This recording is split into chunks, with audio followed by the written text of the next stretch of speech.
Hello class 8 students, welcome back to the Smart Learning channel. So today we are going to discuss the last topic of this chapter number 4, metals and non-metals of class 8.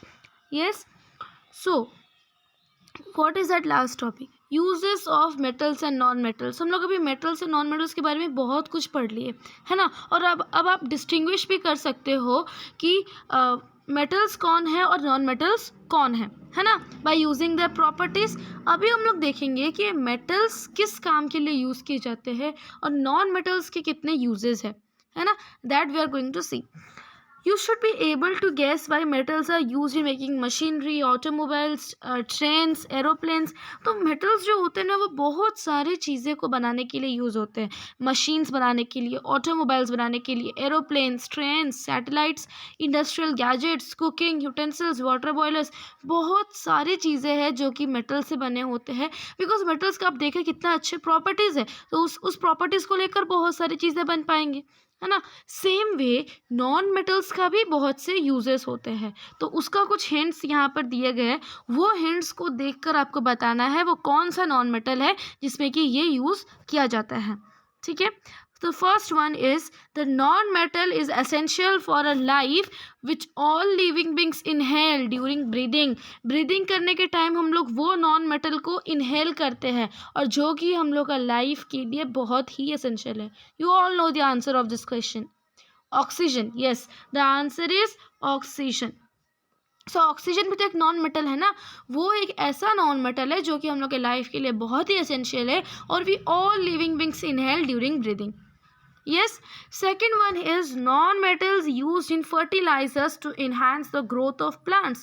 Fertilizers में कौन से non-metals use किए जाते हैं ताकि plants अच्छी तरह से grow कर पाए. So there are many like phosphorus है ना, nitrogen etc. है ना.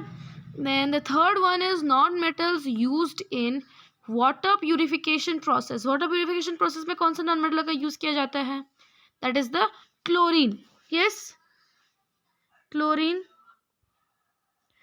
Now non-metals used in the purple colored solution which is applied on wounds as an antiseptic. सी एक ऐसा नॉन मेटल है जिसका कि पर्पल कलर सोल्यूशन बनाया जाता है और वुंड्स वगैरह जो होते हैं ना, घाव वगैरह, वहाँ पर उसको अप्लाई किया जाता है एज एन एंटीसेप्टिक. तो वो कौन सा नॉन मेटल है? Any guess? Yes, that will be the iodine. Iodine, you all know. Iodine is that non-metal which is applied as a purple colored solution on wounds as an antiseptic. Yes.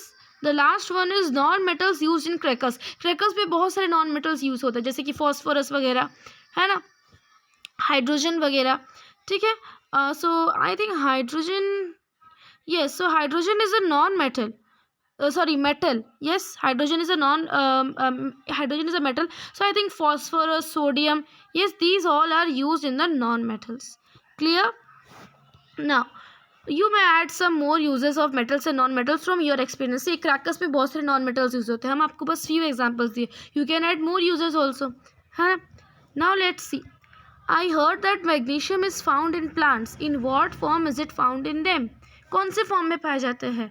Fertilisers के form में भी पाए जाते हैं है ना. And the doctor reported iron deficiency in my body. भोजो को रिपोर्ट किया गया, डॉक्टर किए थे कि उसका बॉडी में आयरन डेफिशिएंसी है. अब भोजो के मन में क्वेश्चन है कि मेरा बॉडी में आयरन कहाँ है? सी, वो आयरन नहीं जो कि हम लोग मेटल्स में पढ़ रहे हैं. That is present in our blood in the form of haemoglobin. And doctor says that eat banana. Banana खाने से हम लोग के बॉडी में बहुत ही आयरन मीन्स डेवलप करेगा, आयरन हम लोग की बॉडी में आएगा. ठीक है. Clear? Now let's see what is there in this yellow box. In class 7 you learned that in a chemical reaction new substances are formed. This yellow box is very important कि chemical reaction में new substance बनता है ना.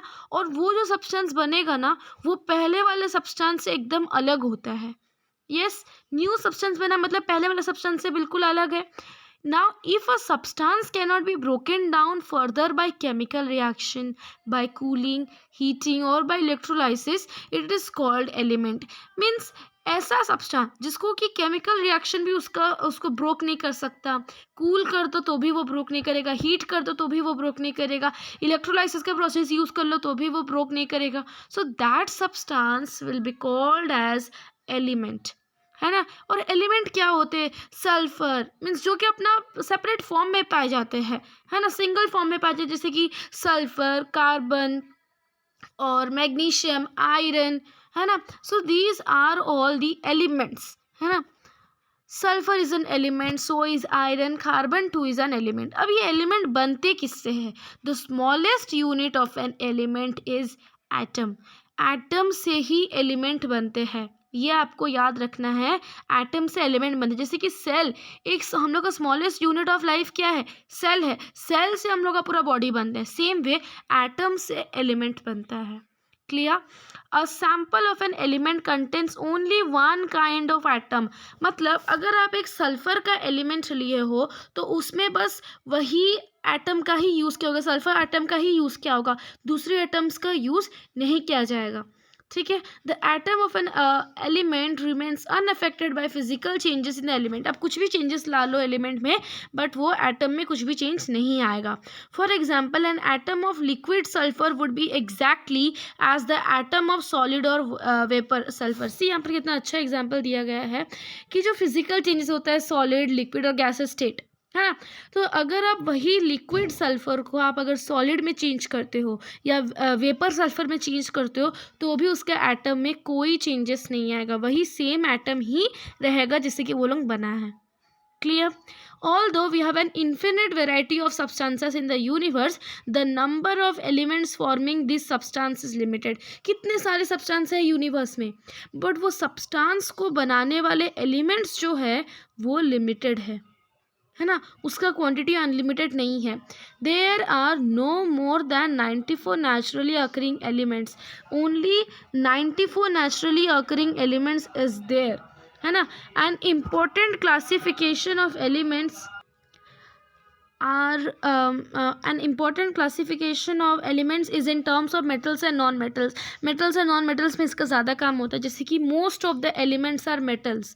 जितने भी elements हैं उनमें से most elements तो metals के होते हैं और remaining जो होते हैं वो either non metals होते हैं नहीं तो metalloids होते हैं। अब आप metals और non metals तो समझ गए, but what is this metalloids. Metalloids क्या होते हैं, वो बीच में आते हैं। मतलब मेटलॉइड्स में मेटल्स का भी प्रॉपर्टी होगा और नॉन मेटल्स का भी प्रॉपर्टीज होगा, ये दोनों का प्रॉपर्टीज मिलकर मेटलॉइड्स बनाएगा। ठीक है।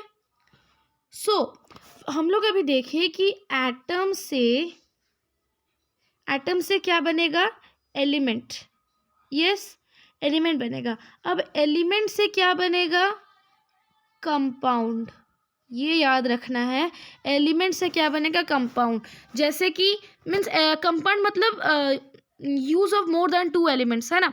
जैसे कि मैग्नीशियम प्लस ऑक्सीजन, तो ये दोनों एलिमेंट है ना। मैग्नीशियम और ऑक्सीजन दोनों को मिलाकर मैग्नीशियम ऑक्साइड बना, so magnesium oxide is the compound, और मैग्नीशियम और ऑक्सीजन आ गया एलिमेंट। क्लियर। सो एटम से एलिमेंट बना, एलिमेंट से कंपाउंड बने। ठीक है।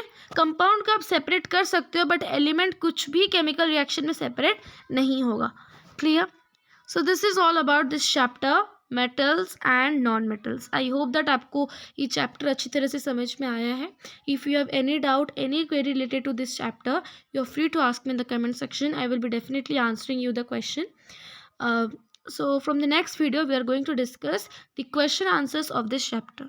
Okay, so if you like this explanation of this chapter, then don't forget to like this video, share to your friends, and if you are new to my channel, then subscribe it. Okay, thank you so much, students.